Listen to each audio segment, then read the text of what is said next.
So, Ray, I gotta ask, have you started to run out of room yet? Yes, I ran out of room a fair while ago, actually, but it hasn't stopped me from collecting. I just have to be a little bit more selective. Okay, so out of this year's releases, what were your highlights? Very hard to choose from. There were a lot of huge releases this year. Probably easier for me to break it down by manufacturer.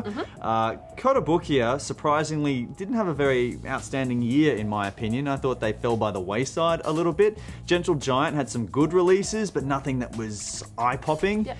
Weta re-released the Balrog, which is an amazing piece, and it's larger than the first edition.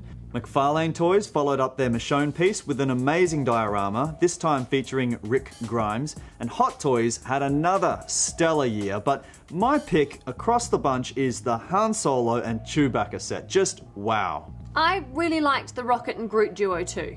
Yes, also very nice, but the big new player on the scene, XM Studios. They threw down the gauntlet with some of the nicest pieces I have ever seen. Their Magneto is outstanding.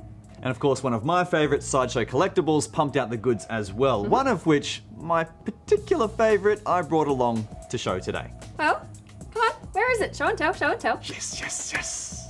It's the Superman premium format figure by Sideshow Collectables.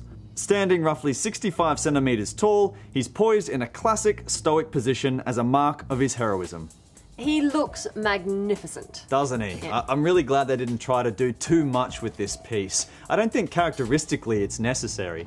It's such a strong pose, with his chest highlighting the prominent S and his fists clenched. I get a sense of determination. Absolutely. I love that they made the suit out of fabric. It adds another dimension to him. The most important feature, I think, is the cape, which has always symbolically given him a sense of majesty. The base is simple, but I like that it suggests the Fortress of Solitude. So, do you have any problems with this piece, Ray? Yeah, I do actually. The switch-out head that came with the exclusive had these little red swizzles that came out of his lasery eyes, and it just looked really cheap and tacky. That, and I thought that the underwear was just a tad too large on him. I didn't want it to look too much like a nappy. Does it? No, I don't think so. I don't think Only so. if I draw the attention to it, right? Yeah. So you typically criticise pieces for being passive or dynamically lacking somehow. What about this one?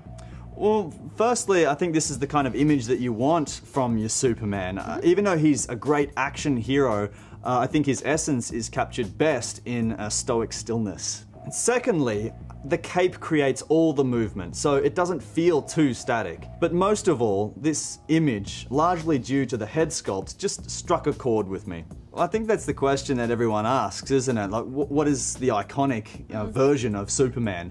And I think Sideshow Collectables have done a really good job to bring a balance between the comics, the early comics particularly, and the cartoons, and even the films as well, into this iconic classic piece. The more I look at him, the more striking he becomes, and I think you at home will be able to see that as well.